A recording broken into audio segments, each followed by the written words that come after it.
The reports came out that he actually told the team he was walking away, and then his clarification was, no. I said, if I'm not the right guy, then I'll go do something else.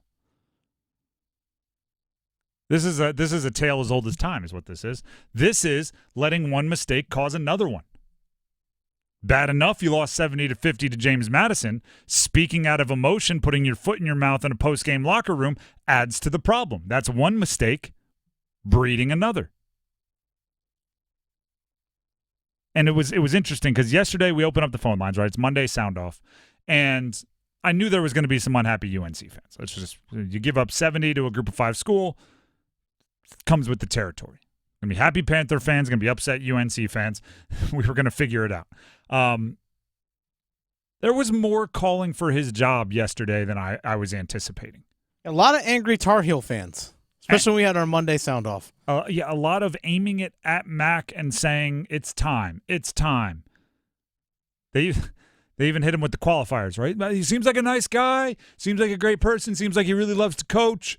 I literally cut one guy off when it seems like you're going to be very mean to Mack Brown right after you say all of that, right? The whole, no offense, but all right, I never heard somebody compliment me after no offense, so say what you got to say. There's a few things. One, when you're 73 years old and you're a college athletics coach, any sport, you probably shouldn't be the one bringing up the end of your career. You probably shouldn't be because if you bring it up, it makes people think it's on your brain. If it is on your brain, 1 foot out the door is never a way to coach. There are certain professions that are great for like work-life balance. There are certain professions that are fantastic if you want to be able to coast your way down the final few years. Head college football coach is not one of them. You have to live, especially in season, live and breathe and want to win constantly. Here's the part that I think is hard to reconcile. And here's where I think the genesis of all those calls for Mack Brown came from. You have Mack Brown for the experience. That's his appeal. He's been doing this since longer than some of the other coaches have been alive. And that experience is supposed to come with a certain know-how to react, a certain know-how to navigate the treacherous situations, obstacle courses that come with college football. This year, it feels like a lot of the mistakes that we've seen from UNC are ones you'd hope a veteran coach would know how to maneuver.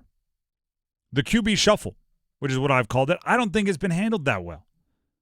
The uncertainty leading into seemingly every game for who's going to be the quarterback is a very tough thing for a team to handle. And so often you see coaches get better at handling that as the years go along. Now, misspeaking with emotion, right, letting your emotions get the better of you in a post-game locker room after a tough loss is something you would expect from a young coach, not from somebody that's been there before. Not from somebody that's both won and lost national championship games. And then there's this other thing with UNC.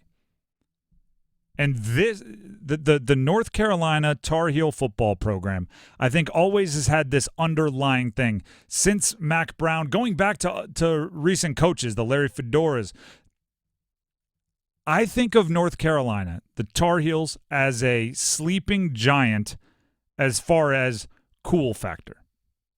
And I understand that is the least cool way to possibly say that. I don't pretend to have a ton of swag, okay? When I played, I was the guy that had like no wristbands, the team issued undershirt. Like there was no I didn't have a visor on my helmet. Like I'm a no swag guy. UNC needs a swag guy.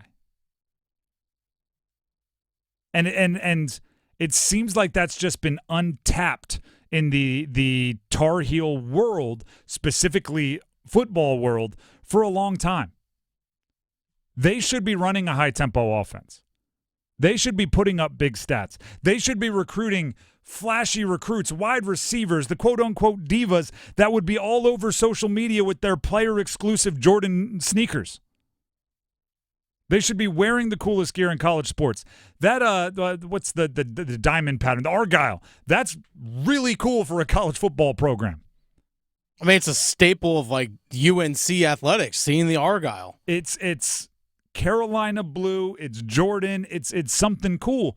And if you're not leaning into that, and not to say Mack Brown doesn't, but it's just hard to be like, you're the age of these kids' grandparents and also, you know, rocking one-of-one sneakers. Like it's I think of UNC as a sleeping giant as far as they should be what Oregon is.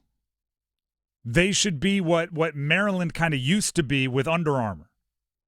They should be immediately identifiable from coach attitude to play style to uniforms to social media to everything.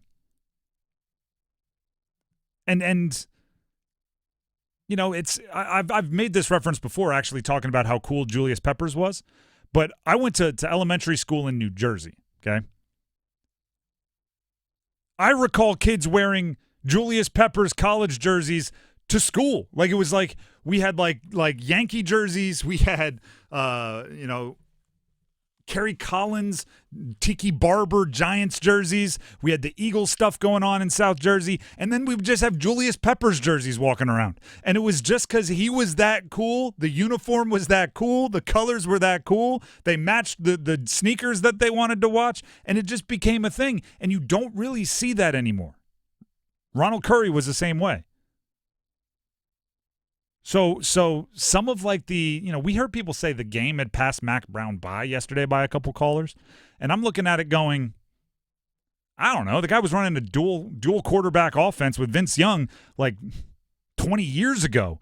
I think the actual gameplay is one that he can adapt with. There weren't many like, you know, Vince Youngs back then. There weren't many dudes that big, that strong, that fast that were throwing and running.